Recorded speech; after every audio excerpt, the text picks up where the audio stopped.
तो आज हम लोग शुरू करने वाले हैं फाइनेंस का एमसीक्यूज। ठीक है, तो सबसे पहले शुरू करते हैं यूनिट 1 का चैप्टर नंबर 1 से। तो सबसे पहला क्वेश्चन है, according to the Oxford dictionary finance refers to study of economics, management of money, collection of taxes, science of business. ठीक है, तो फाइनेंस का मतलब क्या होता है? फाइनेंस का मतलब यही होता है कि पैसा को कैसे मैनेज किया जाए। ठीक है, पैसे को कैसे मैनेज किया जाता है, यही है फाइनेंस। ठीक है, जैसे एक्विजिशन, एलोकेशन, यूटिलाइजेशन, वो जो 3 चीज़ होते हैं ना, वही है फाइनेंस। ठीक है, उसके बाद जाके Ivan Thomson stated that the term finance comes from the Latin word. ठीक है, विच लैटिन वर्ड? तो वो आता है फिनिश से। ठीक है, वो कहाँ से आता है? फिनिश से आता है।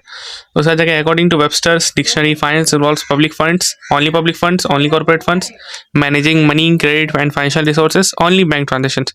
तो वेबसाइट डिक्शनरी के अकॉर्डिंग फाइनेंस जो है सभी में, फाइनेंस का मतलब ये सभी होता है। ठीक है, managing money, credit and financial resources. ठीक है, उसका जगह आता है according two wheeler, business finance involves overall assessment, acquisition and conversion of capital funds, only the study of investment opportunities, just the planning of resources, government budgeting। ठीक है, तो overall जो असेसमेंट होता है, एक्विजिशन, कन्वर्जन कैपिटल फंड्स का, वो सब है। ठीक है, तो नंबर ए आंसर हो जाएगा। उसका विच of the following is not a feature of finance? Raising of funds, investing in single stock, diversification of investment, financial decision making. तो जैसे कि अपन लोग जानते हैं कि फाइनेंस में क्या होता है, पैसा उठाया जाता है। ठीक है, उसके जगह बहुत सारा डाइवर्सिफिकेशन किया जाता है। ठीक है, उसके जगह फाइनेंशियल डिसीजन मेकिंग भी होता है इसमें।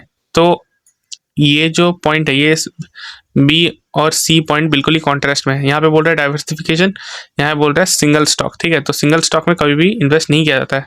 फाइनेंस जब भी उठाया जाता है तो वो मल्टीपल्स जगहों पे लगाया जाता है, मल्टीपल सेक्टर्स में लगाया जाता है। ठीक है, why is diversification important in finance? तो डाइवर्सिफिकेशन क्यों इंपॉर्टेंट है? वैसे बात है, इंक्रीज करने के लिए तो बिल्कुल भी नहीं, तो ये पहले ही काट दो। ठीक है, ये पहले ही काट दो। उसका जगह अवॉइड इन्वेस्टमेंट, ये भी बिल्कुल नहीं। ठीक है, इंक्रीज डेट ना, उधारी और बढ़ाने के लिए तो ऑब्वियसली बात है फाइनेंस होगा नहीं। ठीक है, तो ये बनता है हम लोग का बी नंबर आंसर। ठीक है, to maximise profits and minimise risk. ठीक है, उसका जगह financial decision making involves ignoring market conditions, preparing financial plans before making decisions, investing only in real estate, avoiding financial planning, preparing financial plan before making decisions. ठीक है, तो ये सबसे इसमें आंसर क्या हो जाएगा? इग्नोरिंग मार्केट कंडीशंस, मतलब मार्केट कंडीशंस को सीधा बात है इग्नोर तो किया नहीं जाता है। ठीक है, जो बिजनेस एनवायरनमेंट होता है उसको बिल्कुल भी इग्नोर नहीं किया जाता है। ठीक है, तो ये तो कट जाएगा पहले ही। उसका जगह क्या है? Preparing financial plan before making decisions. हाँ, मतलब कोई भी डिसीजन लेने से पहले एक फाइनेंशियली प्लान बनाना पड़ता है कि हाँ व्हाट टू डू नेक्स्ट। ठीक है, तो ये ऑप्शन करेक्ट हो जाएगा, बी नंबर ऑप्शन। ठीक है, उसके बाद में आता है, one of the main goals of financial management is reducing investment, maximizing an organization's valuation, increasing financial risk, eliminating funds from businesses। ठीक है, मेन गोल्स क्या है? तो सबसे पहले इन्वेस्टमेंट कमाना तो अपन लोगों का मेन एम होगा ही नहीं फाइनेंशियल मैनेजमेंट में, क्योंकि इन्वेस्टमेंट हमेशा बढ़ाना होता है। ठीक है, इंक्रीजिंग फाइनेंशियल रिस्क बिल्कुल भी नहीं, एलिमिनेटिंग फंड्स फ्रॉम बिजनेस बिल्कुल भी नहीं। तो answer B A2, maximising an organisations valuation. ठीक है, उसका जगह फंक्शन में ये सब पूछ सकता है, जैसे what is the first function of financial management. ठीक है, तो सबसे पहला फंक्शन होता है कि एस्टिमेटिंग फाइनेंशियल रिक्वायरमेंट्स, मतलब अपन लोगों को कितना पैसा चाहिए बिजनेस में एट द टाइम, फिलहाल अपन लोगों को कितना पैसा चाहिए। ठीक है, 1 करोड़, 2 करोड़, 3 करोड़, कितना भी हो सकता है।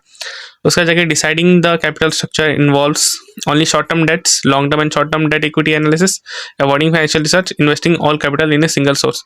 तो शॉर्ट टर्म डेट्स ना, लॉन्ग टर्म भी होता है। ठीक है, उसका जगह अवॉइडिंग फाइनेंशियल रिसर्च बिल्कुल भी नहीं।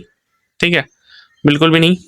उसका जाके आप लोग का ये नहीं, फिर ये नहीं, investing all capital in single source बिल्कुल भी नहीं। तो क्या हो जाएगा? Answer B. ठीक है, करेक्ट हो जाएगा, long term and short term debt equity analysis. Which of the following is not a financial function of finance? ठीक है, मेंटेनिंग लिक्विडिटी ये है।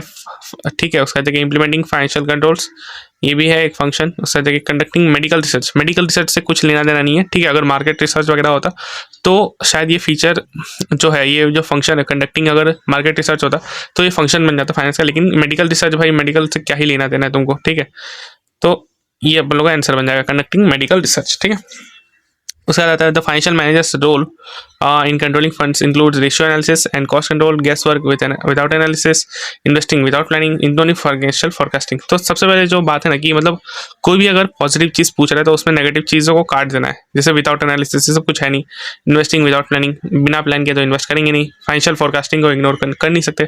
तो आंसर ए नंबर हो जाता है आंसर, ठीक है। उसका जगह टाइप्स ऑफ फाइनेंस में public finance refers to the financial management of private businesses, management of government and state finances, only stock market investments, managing personal bank accounts, ठीक है।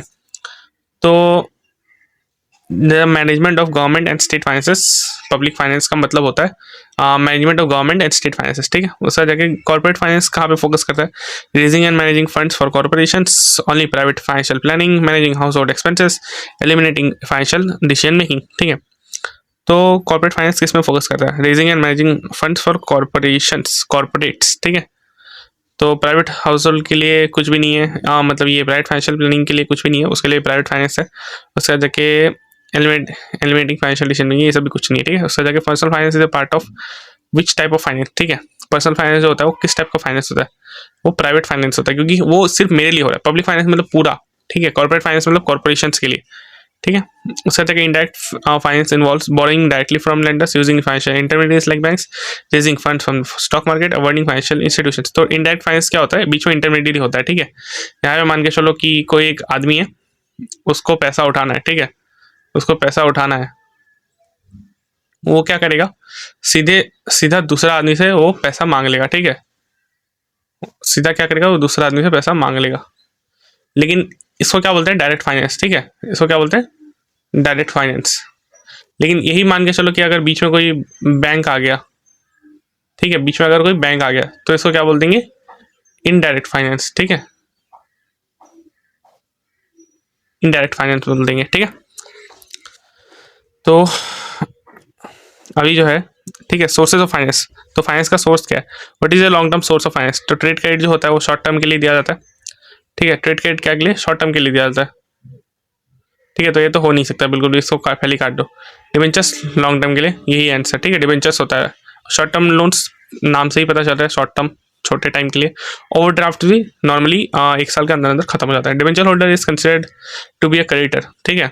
अगर यहाँ पे डिबेंचर होल्डर के बदले शेयर होल्डर होता, मतलब शेयर होल्डर होता, ठीक है, तो उसको बोलते हैं बिजनेस ओनर, ठीक है। लेकिन फिलहाल ये क्रेडिटर होगा। उसका जैसे public deposits are the source of क्या, short term and medium term finance, only long term finance, finance only for individuals, business losses, ठीक है।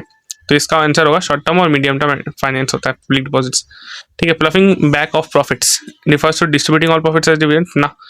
प्लफिंग बैक ऑफ प्रॉफिट्स मतलब क्या, इसको रिटेन अर्निंग्स भी बोलते हैं, ठीक है। तो इसमें क्या होता है, मान के चलो कि कंपनी ने 1 करोड़ रुपया कमाया, तो 1 करोड़ रुपया जो है एज डिविडेंड बांटने की जगह वो क्या करेगा, 1 करोड़ रुपया वापस से बिजनेस में लगा देगा ताकि उसको री इन्वेस्ट कर सके, ठीक है। वापस से बिजनेस में वो 1 करोड़ रुपया री इन्वेस्ट हो जाएगा, तो उससे क्या होगा, ओवरऑल जो स्टॉक का वैल्यू है वो बढ़ेगा, ठीक है, और वेल्थ मैक्सिमाइजेशन होगा, ठीक है। उसके बाद देखिए investing surplus earnings back into the business, तो हाँ ये आंसर हो जाएगा बी नंबर, ठीक है। उसका देखिए which financial institution provides medium term capital in IFCI, उसके बाद local money lenders, grocery stores, public transport companies ना, इसमें इन IFCI होगा, ठीक है। उसका देखिए trade credit is commonly used for short term financing of goods and service buying real estate ना, रियल स्टेट के लिए तो ये सब नहीं होता है, ठीक है। उसका देखिए large government projects, trade credit short term के लिए होता है। उसका देखिए इन्वेस्टिंग इन फॉरेन करेंसीज ना, तो ये ए हो जाएगा, ठीक है। उसका देखिए फैक्टरिंग मतलब क्या होता है, factoring the sale of company debts to a financial institution, A number होगा आंसर, ठीक है। The process of buying new equipment, ये बिल्कुल भी नहीं। The reduction of business financial risk, बिल्कुल नहीं। The calculation of business taxes, बिल्कुल नहीं, ठीक है। फैक्टरिंग में क्या होता है, मान के चलो कि मैं एक बिजनेस हूँ, मैंने दूसरे इंसान को 1 करोड़ रुपये का माल दिया, ठीक है, तो वो उधार में दिया, ऑन क्रेडिट दिया, ठीक है। तो उसने कहा कि भाई मैं ये 3 महीने बाद लौटाऊंगा, तो 3 महीने बाद वो लौटा नहीं रहा, तो क्या करूंगा, मैं एक फैक्टर को हायर करूंगा, ठीक है। उसको मैं बोलूंगा कि ऐसा ऐसा है, इनवॉइस उसको दे दूंगा मैं, ठीक है, तो वो मेरे बदले पे वसूली करेगा, ठीक है। तो उसके बाद वो जो फैक्टर है वो मुझे एडवांस पेमेंट भी दे सकता है 80%, 70 to 80% of the total value, ठीक है। उसके बाद जाके जब वो पूरी तरह से पैसा वगैरह निकाल लेगा, ठीक है, जो डेटर होगा अपन लोग का, जिसको अपन लोग उधार में दिया होगा, तो उसके बाद जाके वो अपना जो ऑलरेडी पेड अमाउंट है, जो भी 70-80% दिया हुआ है, वो अपना काट लेगा। उसके बाद अपना कुछ चार्जेस काट लेगा, उसके बाद जाके पूरा बाकी का टोटल पेमेंट कर देगा, ठीक है। उसके बाद इक्विपमेंट लीजिंग जो होता है similar to buying a property outright, renting an asset to for a specific period, selling of machinery, investing in real estate. तो यहाँ पे होगा renting an asset for a specific period. उससे जगह hire purchase allows a company to use machinery while making payments over time. Buy land at a fixed price, sell company shares to the public. About financial planning, तो यहाँ पे होगा use machinery while making payments over time. ठीक है, hire purchase मतलब वही instalment जो होता है कि आप बाइक खरीदने का 1 लाख रुपए का आपने 50,000 डाउन पेमेंट दिया, उसका बाकी का जो 50,000 है विथ इंटरेस्ट, ठीक है, मान के चलो 10,000 रुपये का, तो आप ओवर पीरियडिकल पेमेंट्स में दोगे। यहाँ पे कुछ बोनस क्वेश्चन भी दे दिया, जैसे विच of the following is not a source of finance, तो शेयर्स है, लोन्स है, डिवेंचर्स है, लॉटरी टिकट्स नहीं होता है, ठीक है, तो ये आंसर हो जाएगा अपन लोगों को। उसका जगह what is the main goal of financial management, to increase financial risk, बिल्कुल भी नहीं, ठीक है, to maximise the valuation, to eliminate investments, नहीं, टू इंक्रीज फाइनेंशियल लॉसेस ना, तो इसका बी हो जाएगा, ठीक है। उसका जगह which finance type deals with government income and expenditure, ठीक है, तो वो पब्लिक फाइनेंस ही डील करता है। कॉर्पोरेट फाइनेंस कॉर्पोरेशन के लिए डील करता है।